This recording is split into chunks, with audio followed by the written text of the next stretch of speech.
Everyone, நான் இன்னைக்கு try பண்ண டிஷ் பனானா கேக். ஸோ இது ஒரு சக்ஸஸா இல்லை டிசாஸ்டரா பார்க்கலாம் வாங்க.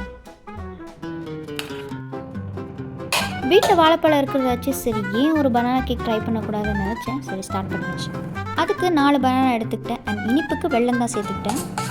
இது ரெண்டையும் நல்லா மிக்ஸ் பண்ணிவிட்டு பட்டர் 100 கிராம் இருந்தது, அதில் ஒரு கால்வாசி தான் சேர்த்துக்கிட்டேன். இதை நல்லா உருக்கி இந்த பேட்டரில் சேர்த்தாச்சு.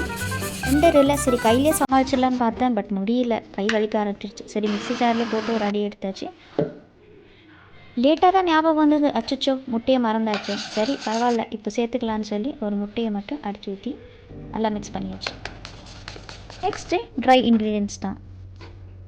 1 கப் கோதுமை மாவு, 1 teaspoon baking powder, baking soda இல்லை, சரி இருக்கிறத வச்சு சமாளிப்போன்னு எக்ஸ்க்ளூட் பண்ணியாச்சு.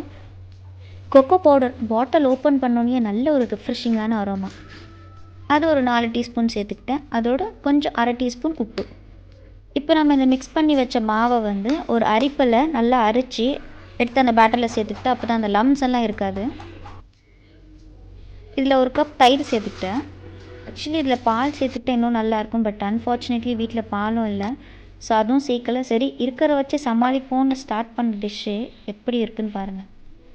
நான் ஒரு 2 to 3 டைம்ஸ் கேக் ட்ரை பண்ணியிருக்கேன், ஆனால் குக்கரில் வச்சுருக்கேன். அவுட்புட்டும் ஓரளவுக்கு பரவாயில்லாமல் வரும். இந்த வாட்டி சரி நம்ம பேனில் ஊற்றி பண்ணலாமேன்னு பண்ணேன், பட் அது டோட்டல் டிசாஸ்டர் ஆகிடுச்சு.